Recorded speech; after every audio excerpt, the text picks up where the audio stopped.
the whole trick of it is to influence.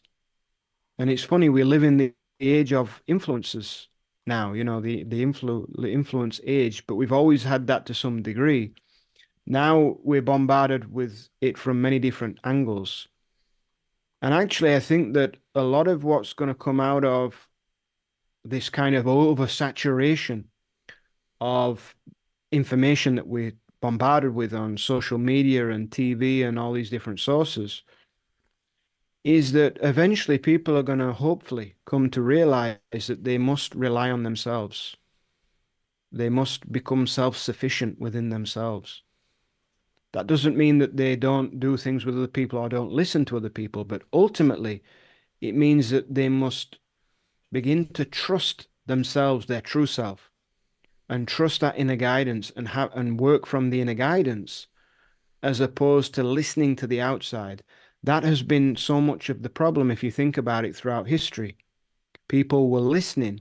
They were subservient like a victim listening to the religious priests and people or to the kings and queens or you know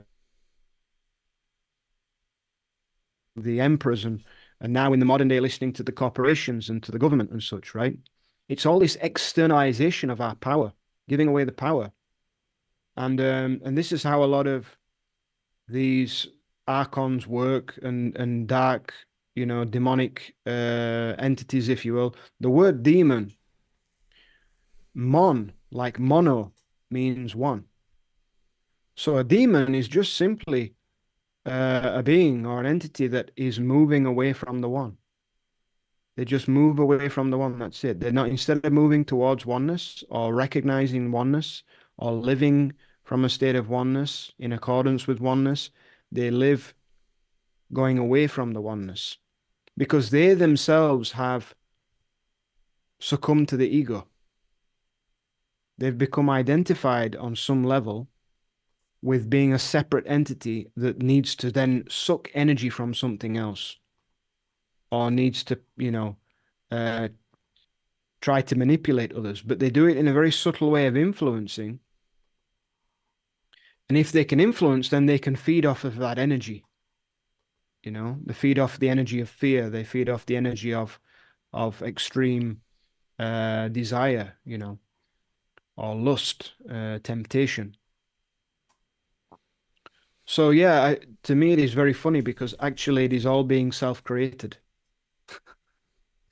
It is all being self-created, and the suffering that people experience really, at the very root, it's going on within. It starts within. It begins and ends within each being. Hmm. And then we see the so-called reflection of it outside. But when we think it is outside, we put all the attention there and we don't recognize that actually we're not looking at the source of what is creating it and perpetuating it. And so when it comes to any idea of like a trap or soul trap and things like these, they are the so-called reflections of the fact that actually a being is trapping themselves because it goes back to that temptation and that fear again. Oh, you must reincarnate again, you know. But nobody's grabbing you and pushing you and throwing you back in. It is done through deception and influence. But if we allow ourselves to be deceived, then the only way that we will be deceived is when we don't know who we are, when we don't know what life is. If we think we are a separate ego entity, then we will still have attachments to the world, to our former life, to certain people.